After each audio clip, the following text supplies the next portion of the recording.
Hey everyone, John here, and today I'm going to continue the series showing you how to make a game called Starcatcher, and today we're going to actually begin on the code part. So just open up Stencyl and create a new game. I'm just going to call mine Starcatcher. Name's already taken. Must have been making it.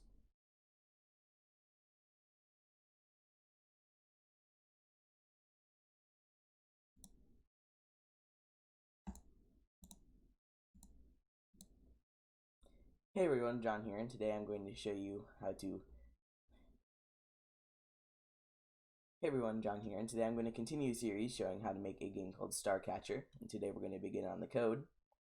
In the last episode, which you can go back and watch if you haven't already, we made all the assets, or you can just use the ones that I made. I'm going to put those down in the description below. Alright, so we're going to create a new game. I'm here in Stencyl. What version you have probably doesn't matter too much. So I'm going to blank game, next. I'm going to call it Starcatcher. And this is fine. Hit create. Alright, so the first thing I'm going to do is import all my assets, which we made in the last video. So I'm going to go to actor types, create a new actor. It's going to be called player. I'm going to import his animation. Scale probably 2x. Alright. And I'm just going to create the level really quickly and make sure that that sizing is good. Actually none, because we're going to make a background. Yep, that sizing is perfect. Alright. So now he's done. Now I'm going to create the star itself. Once again, click to make one, add frame, 2x, choose image, star. The star is good. And again, this time it's going to be the meteor. Animation, add the frame, scale 2x, choose image, meteor. Alright, and now that that's done, I'm going to create the background. Backgrounds, click to create a background. I'm just going to call it background, not background, background, there we go. Create, add a frame, 1x, choose image, background. Yep, that's good, and add. Alright, cool. And now on our level, let me reopen the level, closed it for some reason. Add a layer, new background layer, the background, and put it one down. And save game. Looks like the background didn't save for some reason. It's a glitch at Stencyl. So I'm just going to delete the empty frame, add new frame. Once again, 1x, choose image, background. Okay, hopefully it worked that time. Yep, there it is on the level. Perfect. Alright, so now I'm going to just quickly draw my level. I'm going to turn on the grid and the magnet so I can stick to the grid. And I'm going to draw the player in the center. If I'm on the wrong layer, make sure you have the layer selected, not the background. There. And turn that off because we're going to spawn in everything else. Alright, that looks good. A second, I thought I perhaps should not have made his skateboard black. We might change that. Alright, so now I'm going to make the movement because I want the player to be able to move. So let's go into the player and go into events, add event, basics, one updating, and I'm going to rename this movement. Alright, so in the movements I'm going to say if, then go into input, and then get the control is down. And we're going to make the controls, and then do an otherwise if, same thing, and then otherwise. So now let's do the setup, I guess, settings. We are going to go into, first of all, let's go into controls and make the controls. So we're not going to need an up control. It's fine, you can just leave it. So for the left control, I want it to be the left A, if you want to play with WASD, and also left arrow. So all I'm doing to change that is I just click on it to highlight it, and then I hit the key I want it to be on my keyboard. Alright, so that's good for left. Now I'll do the same for right. I want right to be D and right arrow. So now they can play. Now the player can play with any set of keys they want. All right. So I'm gonna hit OK. Now I'm gonna select those. So first I'll do right, and then I'll do left. All right. And I'm actually also going to do some simple group setup now, since I'm in the settings and thinking about it. So I'm going to create a new, right? Yep, I'm going to create a new group and call it enemies. It's going to collide with players. Just players should be fine. And I'm going to create a group called items, which will also just collide with players. All right. And make sure to set the player's property to be in the players group, not regions, players. There we go. Yes. All right. So now we're going to do some, just some simple movement codes. So going to actors, motion. So if we're going right, then we want a positive X speed. So for now, I'll just say 5. In fact, what'll be easier is I'll make a game attribute for it. So I'm going to create a new game attribute. Call it speed. It's going to be a number, and the initial value will be 5. We can always change that later. All right. So if it doesn't show up here, just hit Control R to refresh everything. And there it is. So it's going to be speed. And then I'm going to do again actors, motion, to X speed. And I'm going to go into math here and just get a negate. So right should be positive speed because going right is positive X, and left should be negative speed because left is going negative. Left direction is negative. Hope that makes sense. So yeah, just negate speed. And otherwise, we are going to set the X speed to 0 because we don't want it to be moving unless we want it to be moving. All right, so let's test that. Should work. And then I think we will add something to further improve this.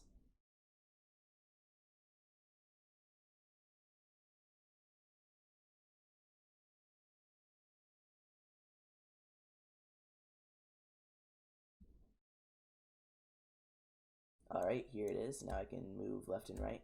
It's kind of slow. So I'm going to really quickly just change my game attributes. I'm going to change that to maybe 20.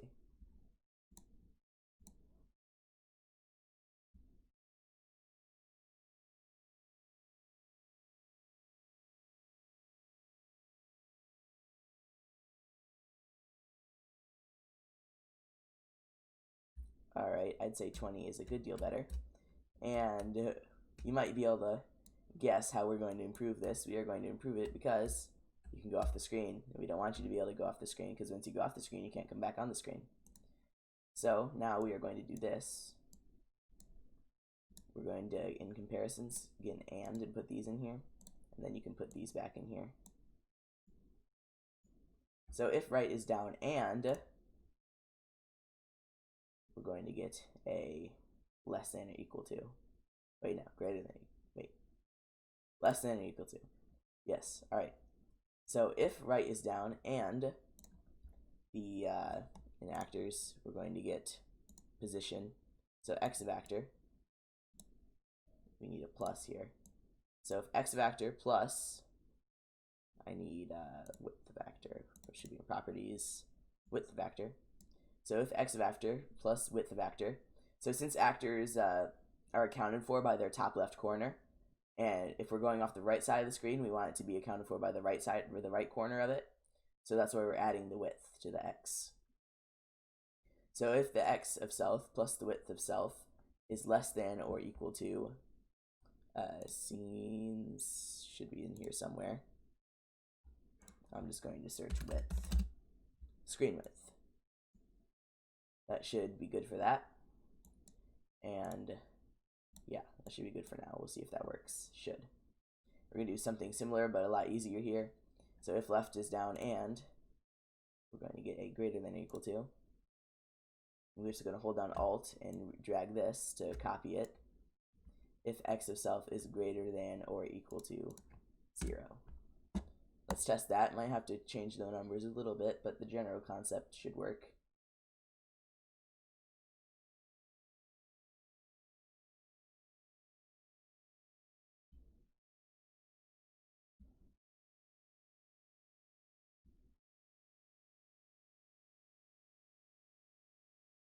All right, here it is. So on the right side works.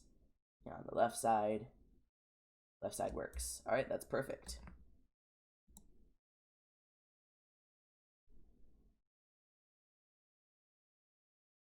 All right, now what we are going to do is we are going to make the stars fall from the sky, spawn and fall. So in the star, first, in the events, we're just going to add event when updating, and we're just going to actors motion. We're just going to set the Y speed to -10.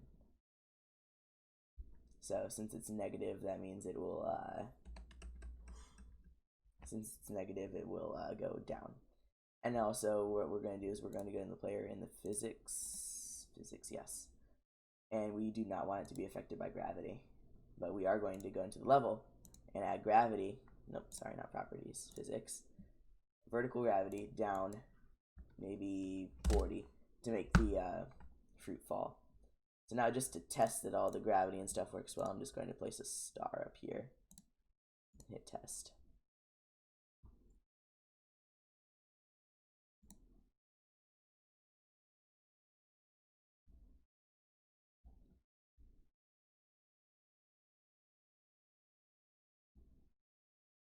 Alright, the gravity is apparently set in the wrong direction. Oh wait, sorry, the stars, I forgot. In Stencyl, positive means down.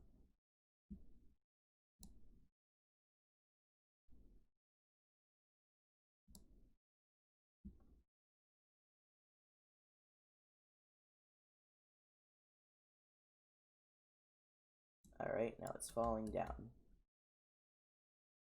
Sort of slow, but that's the general idea. I'm also going to set its properties to be in the items category. And I'm going to make it fall faster. And I'm going to make the gravity on the level higher.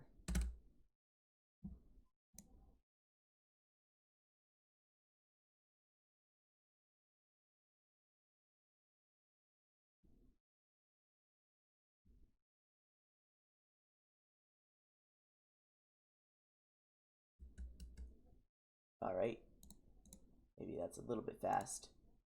I'm going to try 15 and physics to 65. That should be good. Alright, and then we're going to make sure that the player cannot be pushed because it was just pushing us right off. Alright, I think that's good for that. Now we need to make the stars spawn. So in the level, in the events, we're going to add event. It's going to be a time every n seconds. Rename this to spawn. There we go. So, and then I'm going to make a game attribute called time. Number with the initial value of, say, 5.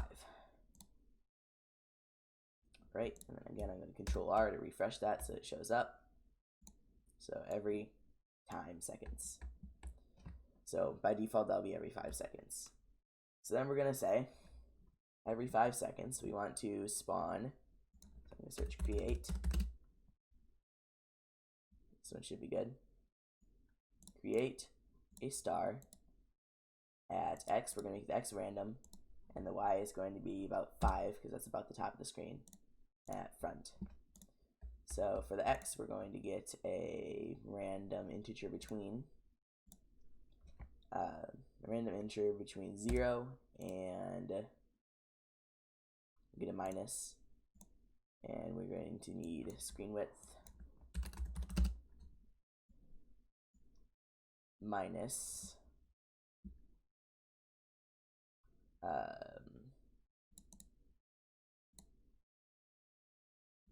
minus width of star. Well, this last created actor, because the last created actor will probably be a star. All right. All right. That's good. So we're going to test that. Should just create a star every 5 seconds.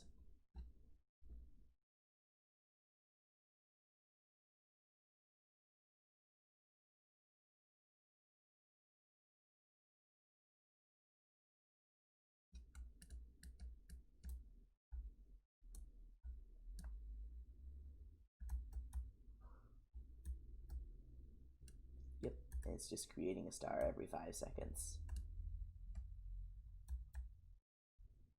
Very good.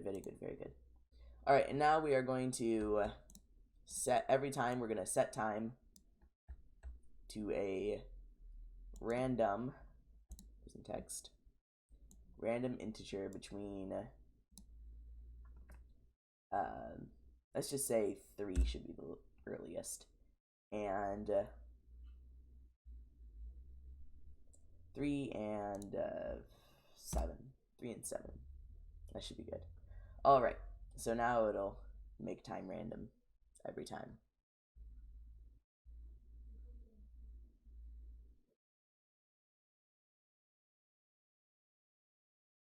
All right, now let's just write some code in the player event. We're going to make it so that in a collision, when an actor spawns with a member of group, I'm just going to call this catch star. So when self hits an actor of items, which is only going to have our stars in it, so when self hits an actor of stars, basically.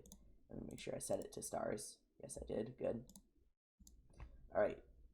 Then we are going to, for now, let's just kill the actor of group. That should work simply enough. It'll just disappear. Eventually we'll make it give us score too, but for now it'll just disappear.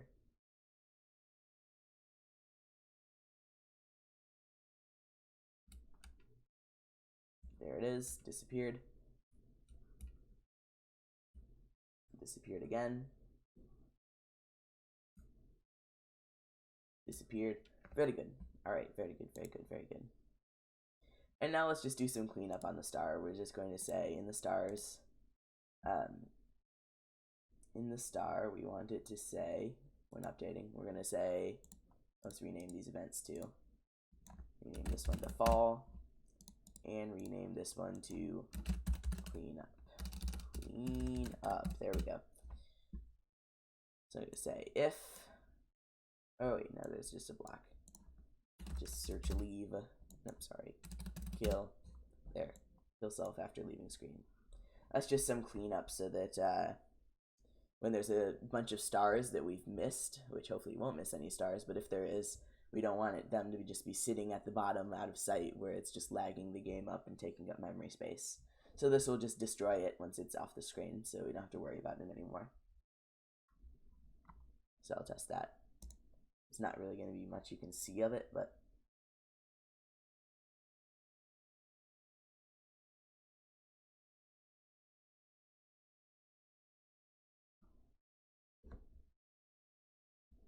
alright, so I'll just see if it, alright, hopefully it worked. It should have worked, because that code works.